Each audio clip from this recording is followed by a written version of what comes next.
Hello friends, स्वागत है आपका अपने यूट्यूब चैनल IQ अभिषेक में।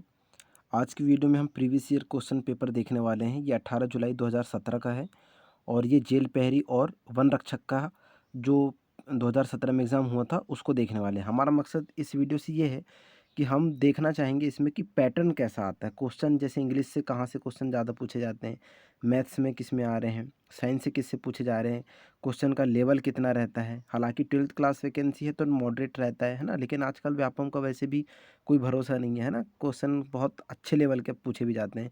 तो हम इससे क्वेश्चन जब हम पढ़ेंगे, इसमें देखेंगे तो हम समझेंगे कि क्वेश्चन किस लेवल के आ रहे हैं ना, और पैटर्न क्या रहा है।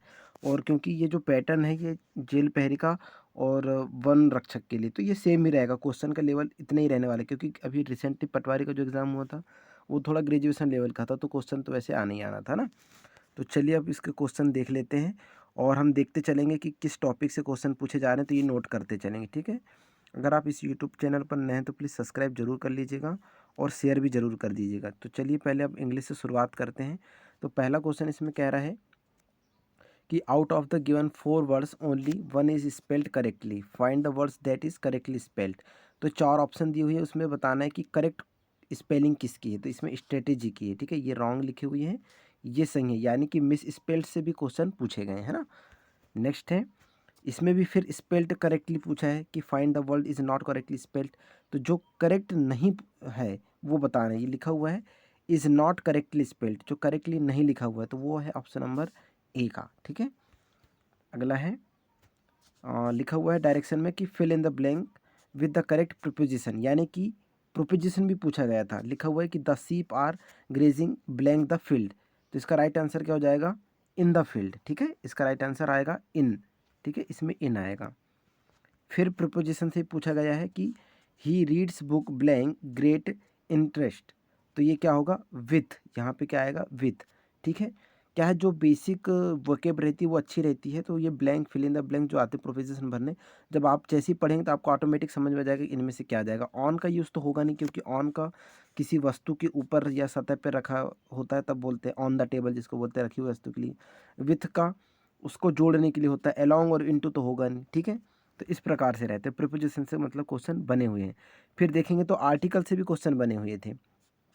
Fill in the blank with the correct article, correct article भरना है। इसमें लिखा है कि my cousin Ravi will arrive from blank New York in July. तो इसमें आर्टिकल कौन सा आएगा, तो बहुत सारे लोगों ने न्यूयॉर्क देख के दा लगा दिए होंगे, लेकिन ये गलत है। इसमें आर्टिकल नहीं आएगा, नो आर्टिकल रिक्वायर है, ठीक है। इसमें आर्टिकल की जरूरत नहीं थी, ये जैसे का वैसा रहता। बाकी ए और एन और दा किसी स्पेशल या एक ही के लिए करते हैं, पता होगा। एन जहाँ पे स्वर आ जाए, ए जहाँ पे व्यंजन आ जाए, इनका इस्तेमाल करते हैं, ठीक है। मैंने एक वीडियो में पढ़ाया भी हूँ, अगर आपने देखे नहीं होंगे तो उसको देख लीजिएगा, ठीक है।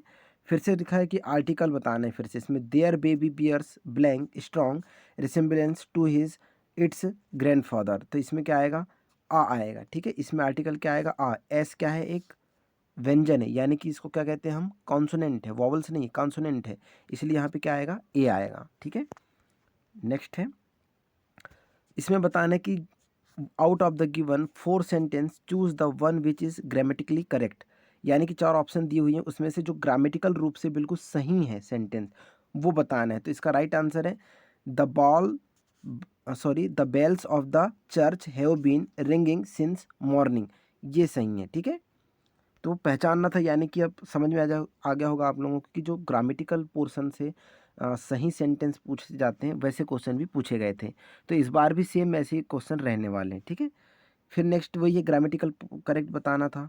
तो कुछ कुछ मिस्टेक रहती है ना, जैसे नो की जगह कुछ एन ओ डब्ल्यू कर देगा, या हिज नहीं आना था, या फिर कुछ पास्ट टेंस के हिसाब से कुछ अलग सेंटेंस लग गया हो, इस टाइप के क्वेश्चन को मिस्टेक करते हैं। उन चारों में से अपने को पहचानना रहता है, ठीक है। जैसे ये है, Mohan did not borrow anything from his neighbours, ठीक है, नेवर्स। तो ये करेक्ट था इसमें। तो ग्रामेटिकल पोर्शन से क्वेश्चन पूछे गए हैं। अब कंजक्शन भी पूछा गया है, ठीक है। तो कंजक्शन में देखो पूछा गया था कि those bananas are not ripe blank they are still green. तो यहाँ पे राइट आंसर हो जाएगा yet they are still green, ठीक है। अगला है कि इसमें पूछा गया है कि मीनिंगफुल सेंटेंस बताना है। Sentence given below a make a meaningful sentence. Go for brisk walking, you want to reduce your weight. अगर तुम चलते, सीधी भाषा समझ सकते हैं, अगर तुम चलते या वॉक करते तो तुम्हारा जो वेट है, जो वजन है वो कम हो जाता। तो कब कम होता है? यदि, इफ़ इसका राइट आंसर होगा। इफ़ का मतलब ही क्या होता है? यदि। यदि तुम वॉक करते तो तुम्हारा वेट लॉस हो जाता, ये कहना चाह रहा है क्वेश्चन, ठीक है। तो एक बेसिक नॉलेज से क्वेश्चन पूछेगा इंग्लिश से, तो इंग्लिश से डरने की तो बिल्कुल ज़रूरत नहीं है, ठीक है।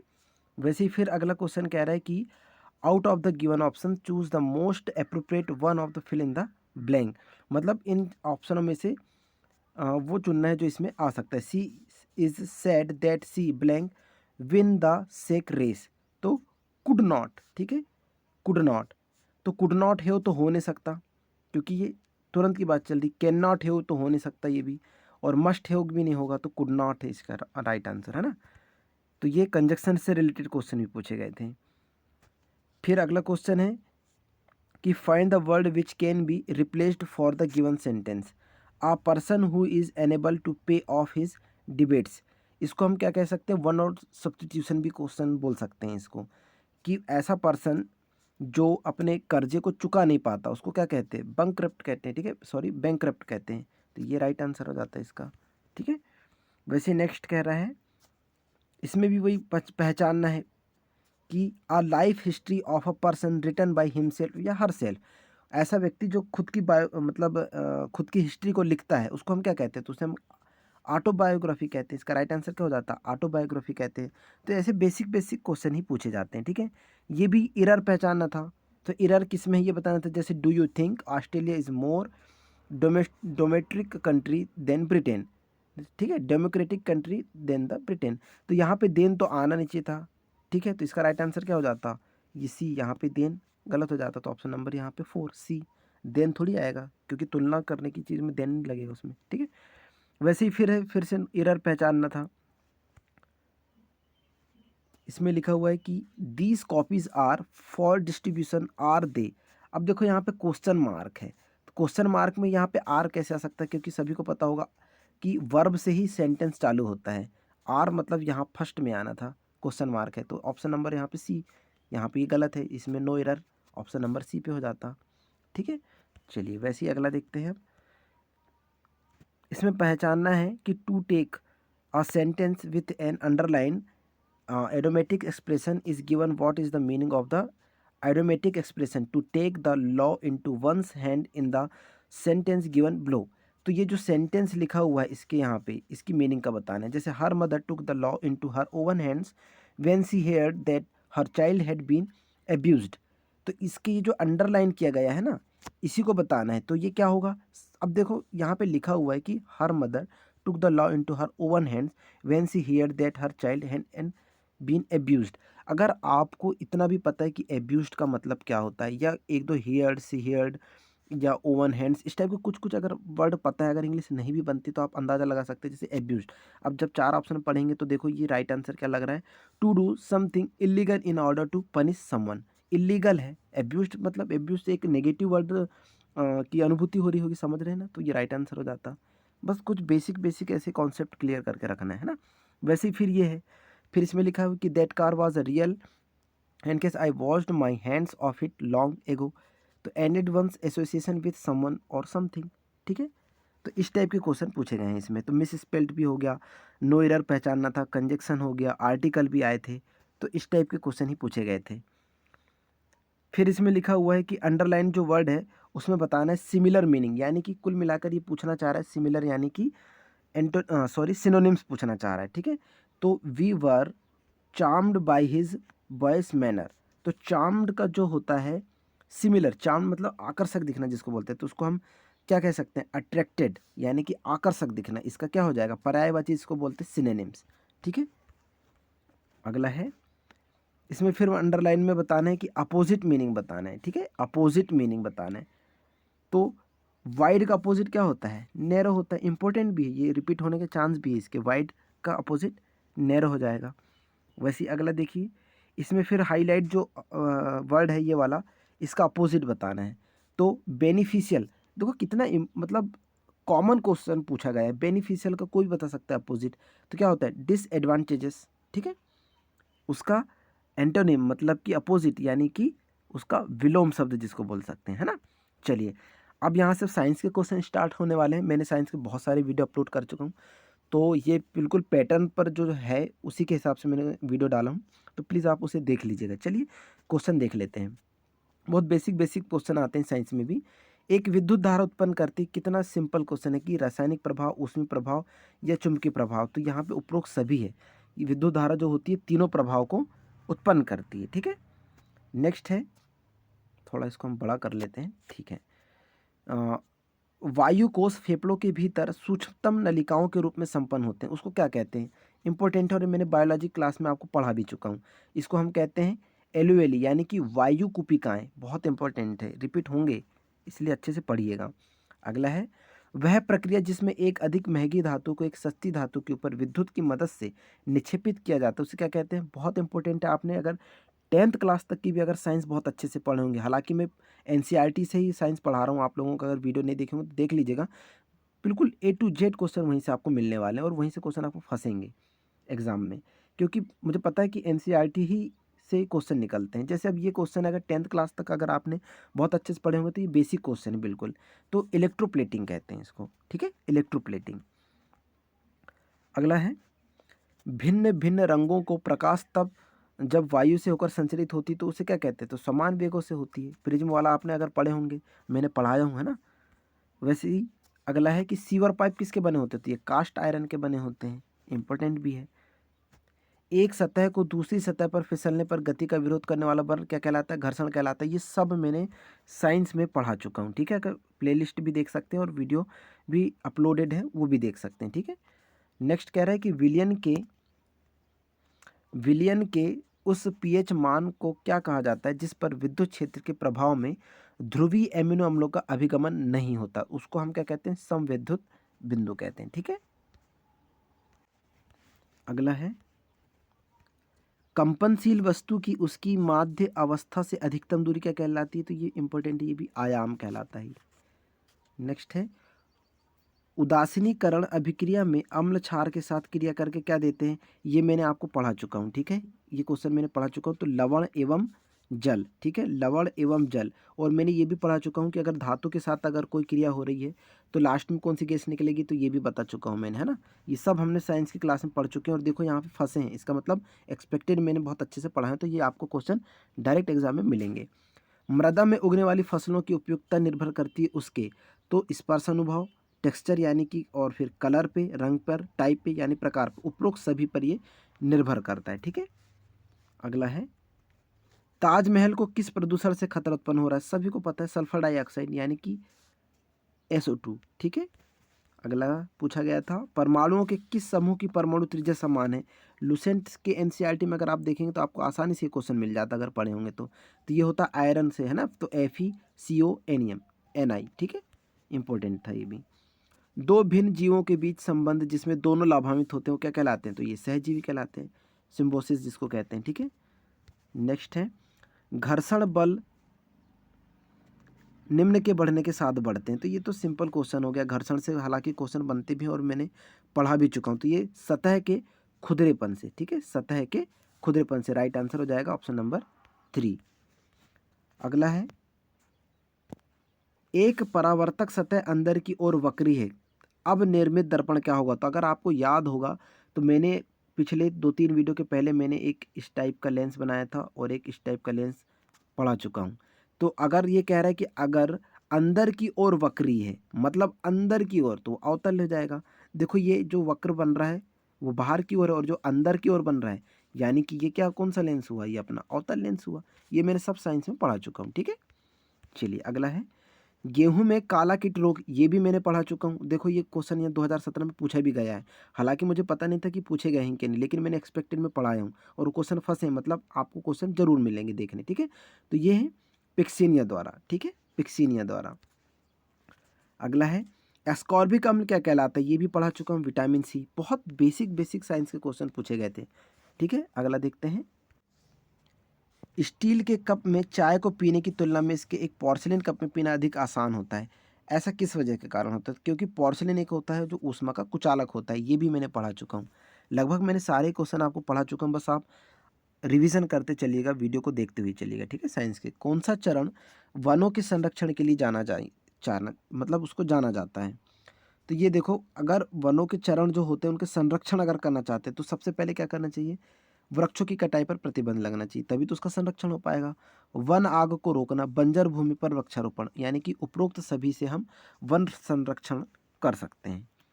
अगला है कि एसिटिक अम्ल किसके द्वारा उदासीनीकरण होता है, ये भी मैंने पढ़ा चुका हूँ। तो ये होता है सोडियम हाइड्रोक्साइड, ठीक है, इंपॉर्टेंट भी है और इनके चांस है कि फिर से क्वेश्चन बने। तो एसिटिक अम्ल किसके द्वारा उदासीनीकृत होते हैं, सोडियम हाइड्रोक्साइड के, ठीक है। चलिए अब यहाँ से जीके के क्वेश्चन स्टार्ट हो रहे हैं, इंपॉर्टेंट है। आपको फॉरेस्ट गार्ड में एमपी जीके से ज़्यादा क्वेश्चन देखने मिलेंगे, क्योंकि एमपी जीके अगर 20 क्वेश्चन आ रहे हैं तो आपको कम से कम 10 से 12 क्वेश्चन एमपी जीके, 3 से 4 क्वेश्चन करंट अफेयर्स के और 3 से 4 क्वेश्चन वर्ल्ड या इंडिया के क्वेश्चन देखने मिलेंगे। लेकिन एमपी जीके का वेटेज ज़्यादा होता है, याद रखेंगे। जय विलास महल कहाँ पर है, तो ये हमने पढ़ चुके हैं, ग्वालियर में। मैंने पढ़ा चुका हूँ महल, मंदिर, किले, गुफाएं सब, है ना। मध्य प्रदेश अन्य कितने राज्यों के साथ सीमा साझा करता है, तो ये 5 राज्यों के साथ सीमा साझा करता है। नेक्स्ट है नौरता, मध्य प्रदेश के, ये भी मैंने पढ़ा चुका हूँ, किस अविवाहित लड़कियों द्वारा करने वाला नृत्य है, तो ये बुंदेलखंड, ठीक है, बुंदेलखंड द्वारा किया जाता है। अगला है अलीराजपुर जिला किस वर्ष में स्थापित किया गया था, तो ये 2008 में स्थापित किया था, ये फिर से आने के चांस है, इंपॉर्टेंट है। अगला क्वेश्चन है नर्मदा सेवा यात्रा के तहत कितने जिलों में पेड़ लगाए जाएंगे, तो 16, ठीक है, ये उस टाइम का करंट अफेयर्स के अंतर्गत है। मध्य प्रदेश के निम्नलिखित क्षेत्रों में से किस क्षेत्र में दुनिया का सबसे पुराना शैवाल जीवाश्म हाल ही में खोजा गया है, तो वो चित्रकूट में खोजा गया था, ठीक है। अगला देखते हैं 1997 में इंदौर के नेहरू स्टेडियम में भारत बनाम श्रीलंका के एक दिवसीय क्रिकेट मैच को 3 ओवरों के बाद निलंबित कर दिया गया था। तो निलंबित करने का क्या कारण था, तो पिच खेलने के लिए अनुपयुक्त था, ठीक है, pitch was dangerous to play on, ठीक है, पिच खेलने के लिए अनुपयुक्त था। अगला है लाला हरदौल की कहानी मध्य प्रदेश के किस स्थान में प्रसिद्ध है, ये भी मैंने पढ़ा चुका हूँ, ओरछा, ठीक है। नेक्स्ट है 2016-17 में मध्य प्रदेश सरकार द्वारा कालिदास सम्मान किसे सम्मानित किया गया, तो इसे बंसी कौल को सम्मानित किया गया है। मैंने एमपीजी की क्लास में सब पढ़ा चुका था। अगला है निम्न में से कौन सा राजवंश इंदौर शासन से रिलेटेड है, तो ये होलकर, ये तो सभी को पता होता है, ठीक है, होलकर। अगला है निम्नलिखित में से कौन सा औषधि पौधा मध्य प्रदेश में उपलब्ध है, उपरोक्त दोनों, यानी कि कौन कौन से, एक तो ग्वारफाटा भी है, ठीक है, ग्वारफाटा और सफ़ेद मूसली। अब ग्वारफाटा में कोई कन्फ्यूज नहीं होंगे, क्योंकि ग्वारफाटा एलोवेरा को ही कहा जाता है, ठीक है। चलिए नेक्स्ट है मध्य प्रदेश के प्रथम महाधिवक्ता कौन थे, मोस्ट इंपॉर्टेंट है और बहुत बार आ चुका है और अभी भी रिसेंटली पूछे भी जा रहे हैं, है ना। तो ये एम अधिकारी, जिसको हम एम अधिकारी, ठीक है, ये कौन थे, मध्य प्रदेश के प्रथम महाधिवक्ता थे। अगला है पहली महिला मुख्य सचिव कौन थी, तो ये क्वेश्चन पटवारी में भी पूछा जा चुका है, निर्मला बुच थी, ठीक है। अगला है निम्नलिखित में से कौन इंदौर घराना स्थापित करने के लिए जाना जाता है, तो उस्ताद अमीर खान, ठीक है। अगला है मध्य प्रदेश के कौन से भाग को अलग कर वर्ष 2000 में छत्तीसगढ़ का नया राज्य बनाया गया था, तो ये सभी को पता होगा, दक्षिण पूर्वी, ठीक है, साउथ ईस्टर्न। नेक्स्ट है मध्य प्रदेश की उच्चतम चोटी क्या है, बहुत इंपॉर्टेंट है और सभी को पता भी होना चाहिए, धूपगढ़, ठीक है, धूपगढ़।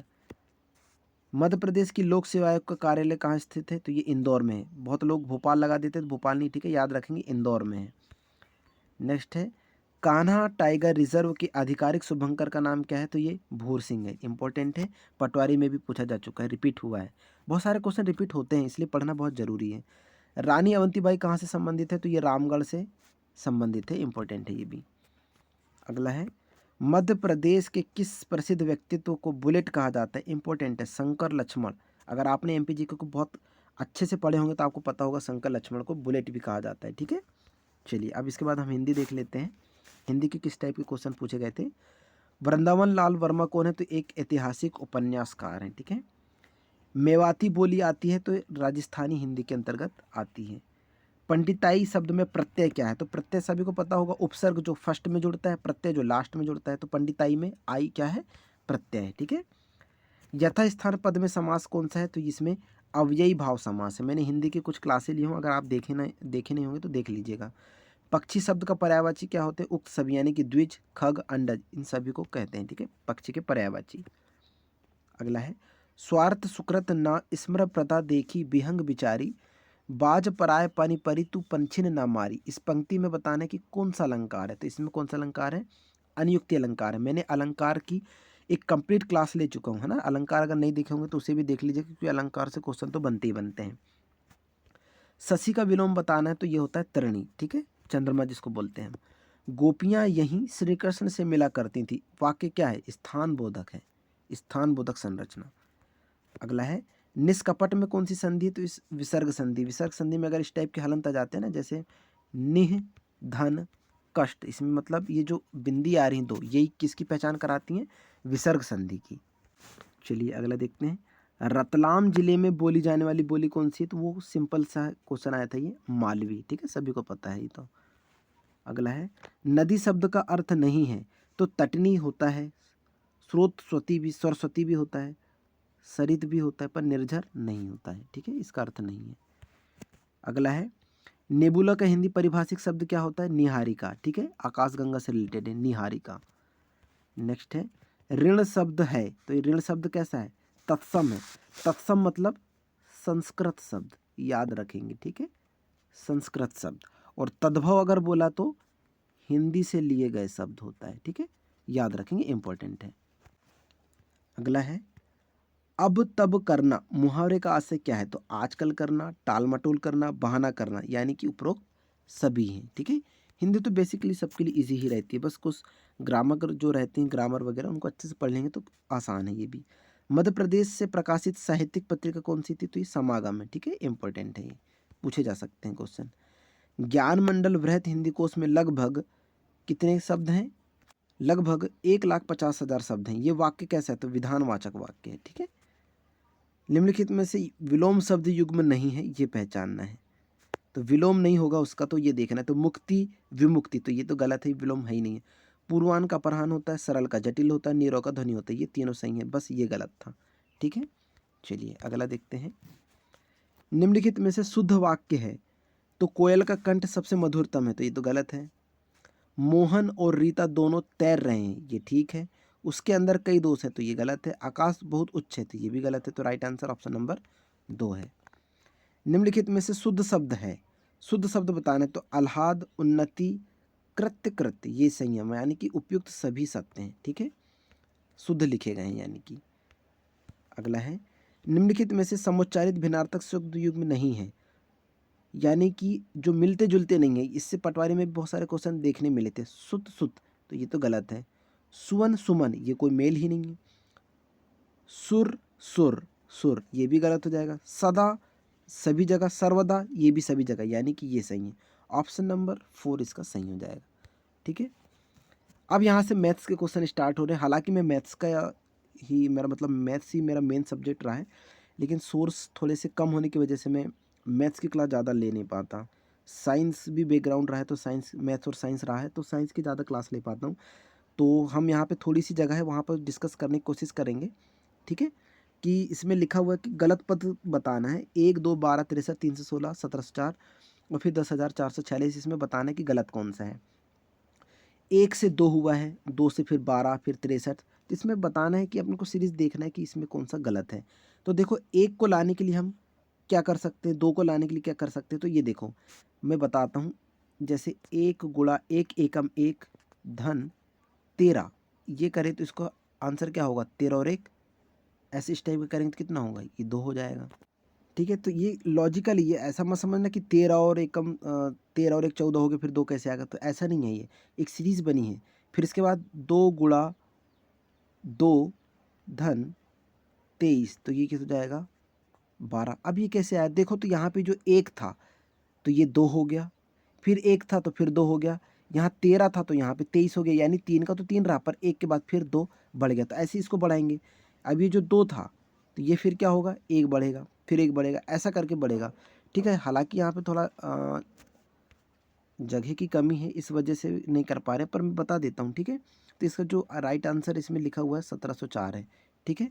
जैसे अब अगला क्वेश्चन ये भी है, मतलब मैं सिर्फ ये बताना चाह रहा हूँ कि क्वेश्चन किस टाइप के पूछे गए थे आप लोगों से, है ना, कि बेसिक क्वेश्चन थे, कोई एडवांस के खतरनाक टाइप के क्वेश्चन नहीं थे। अब जैसे एक ये क्वेश्चन लिखा हुआ है कि एक आयताकार भूखंड का क्षेत्रफल 1080 वर्ग सेंटीमीटर, यदि इसकी चौड़ाई 54 है, तो इसका परिमाप ज्ञात करना है। तो सबसे पहले हमको फार्मूले याद होने चाहिए। जैसे देखो करते हैं इसको, आयत का क्षेत्रफल क्या होगा, मैं शॉर्ट में लिख रहा हूँ क्योंकि जगह है नहीं और मेरे पास पेन वगैरह भी उतना अच्छा है नहीं, ठीक है। तो ये होता है लंबाई गुणा चौड़ाई, ठीक है। और आयत का जो परिमाप होता है वो होता है 2 गुणा L धन B, यानी कि लंबाई गुणा लंबाई धन चौड़ाई।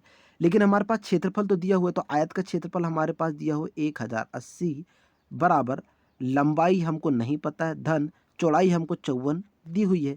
तो लंबाई बराबर क्या हो जाएगा 1080 बटे 54।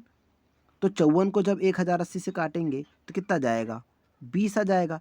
लेकिन क्वेश्चन कह रहा है कि इसका परिमाप ज्ञात करना है, तो बस ये जो परिमाप वाला फार्मूला है उसमें पुट कर देंगे, यानी कि 2 गुणा, यहाँ पे करता हूँ मैं, 2 गुणा L हमारे पास कितना हो गया अब 20, ठीक है। लंबाई हमने ये 20 निकाल ली है, धन चौड़ाई हमारे पास कितनी दी हुई है क्वेश्चन में 54, तो ये हो गया 54। तो 2 गुणा 20 धन 54, और फिर इसको हम हल कर लेंगे, ठीक है। तो ये सिंपल क्वेश्चन थे। जैसे अब ये द्विघात समीकरण का क्वेश्चन था, तो अल्फा धन बीटा बराबर क्या होता है, देखो द्विघात समीकरण दिया हुआ है x square plus 5x plus 6 equal to 0। तो अल्फा प्लस बीटा तो क्या होता है -b/1, तो इसका शून्य ज्ञात करना था। तो इसमें ये a क्या होगा a है, b क्या होगा 5 होगा, और c क्या है इसमें 6 है। तो -b/a होता है, अल्फा प्लस बीटा बराबर होता है -b/a। तो -b यानी कि हमारा b क्या है 5 है, तो -5/a क्या है हमारे पास, यहाँ पे x का गुणांक क्या है 1 है, तो ये हो जाएगा 1, यानी कि -5। जिस ऑप्शन में -5 है वही हमारा राइट आंसर हो जाएगा। तो इस टाइप के कुछ बेसिक क्वेश्चन थे। अब जैसे ये क्वेश्चन है कि समबाहु त्रिभुज का इतना परिमाप है, इसका क्षेत्रफल ज्ञात करो। तो उसके लिए क्या याद होना चाहिए, 2 फॉर्मूले याद होना चाहिए कि समबाहु त्रिभुज का जो परिमाप होता है वो 3a होता है, जिसमें a क्या प्रदर्शित करता है भुजा को, और जो समबाहु त्रिभुज का क्षेत्रफल होता है वो √3 4 a स्क्वायर होता है। बस इनमें पुट करना था और हल करना था। तो बेसिक क्वेश्चन थे। जैसे ये फिर है कि महाजन और संजय की वर्तमान आयु का अनुपात इतना है और 6 वर्ष के बाद इनका इतना हो जाता है, तो 10 वर्ष बाद कितना होगा। तो समय, टाइम एंड वर्क से रिलेटेड भी क्वेश्चन देखे गए हैं, परसेंट से क्वेश्चन थे। मैं ये गणित के क्वेश्चन सारे हल कराता, लेकिन मेरे पास सोर्स की दिक्कत है। मैं इसमें अगर इस्तेमाल करना भी चाहूँ तो प्लेस की थोड़ी कमी हो जाएगी, इसलिए मैं नहीं कर पा रहा हूँ, ठीक है। उसके लिए सॉरी। तो आप क्वेश्चन देख लीजिए, मैं एक बार दिखा दे रहा हूँ। जैसे बॉड मास से रिलेटेड सिंपल सा क्वेश्चन था, फिर एक टाइम एंड वर्क से क्वेश्चन आया हुआ है ना। पॉज करके देख लीजिएगा। फिर परसेंटेज से भी क्वेश्चन बना हुआ है कि ए बी को इतने परसेंट अंक मिले, बी सी को इतने मिले। बहुत बेसिक क्वेश्चन ही पूछे गए थे, ठीक है। औसत से क्वेश्चन आए हुए हैं, ठीक है। उसके बाद ये बेसिक नंबर सिस्टम का क्वेश्चन है, बहुत सिंपल क्वेश्चन पूछा था ये भी। फिर रेलगाड़ी यानी कि ट्रेन से जो मोस्ट ट्रेंडिंग टॉपिक जिसको बोल सकते हैं रेलगाड़ी से क्वेश्चन, वो भी देखो कितना सिंपल दिया हुआ है कि 120 मीटर लंबी ट्रेन थी, 90 किलोमीटर प्रति घंटे से चल रही थी, 200 मीटर लंबे प्लेटफॉर्म कितने समय पार करेगी, दोनों को जोड़ना था। 90 किलोमीटर को प्रति घंटे में था तो उसको मीटर पर सेकंड में बदलना था, तो आपका आंसर ऐसे ही आ जाता। मतलब सिंपल क्वेश्चन पूछे गए थे। ये देखो रेलगाड़ी, इसका ट्रेंडिंग तो रहता ही रहता है ये। उसके बाद संयुक्त संख्या कितनी होंगी इन दोनों के बीच में, 9वीं का क्वेश्चन है ये, 9th क्लास का क्वेश्चन है ये वाला, ठीक है। मैं क्या है कोचिंग भी पढ़ाता हूँ तो मुझे पता है। तो 101 और 120 के बीच की संयुक्त संख्या कितनी होगी, 9th क्लास का क्वेश्चन उठा कर दे दिया इसने, है ना। वैसे ये फिर सिंपल इंटरेस्ट कंपाउंड इंटरेस्ट से रिलेटेड क्वेश्चन है। फिर मजदूर में यानी कि फिर वही टाइम एंड वर्क का एफिशिएंसी से रिलेटेड क्वेश्चन है। और फिर सबसे छोटी भिन्न और सबसे बड़ी भिन्न पहचानने वाला ये नंबर सिस्टम के क्वेश्चन है। बहुत सिंपल क्वेश्चन थे। तो आप समझ गए होंगे, अंदाज़ा लग गया होगा कि एग्ज़ाम पैटर्न कैसा था पिछले बार का, इस बार भी वैसे ही रहने वाला है, ठीक है। तो ये रहे हमारे सारे टॉपिक के क्वेश्चन। आई होप आप लोगों को ये वीडियो बहुत पसंद आया होगा। तो please subscribe, like and share ज़रूर कर दीजिएगा। मिलते हैं और भी अच्छे वीडियो के साथ। तब तक के लिए थैंक यू सो मच, धन्यवाद। जय हिंद, जय भारत।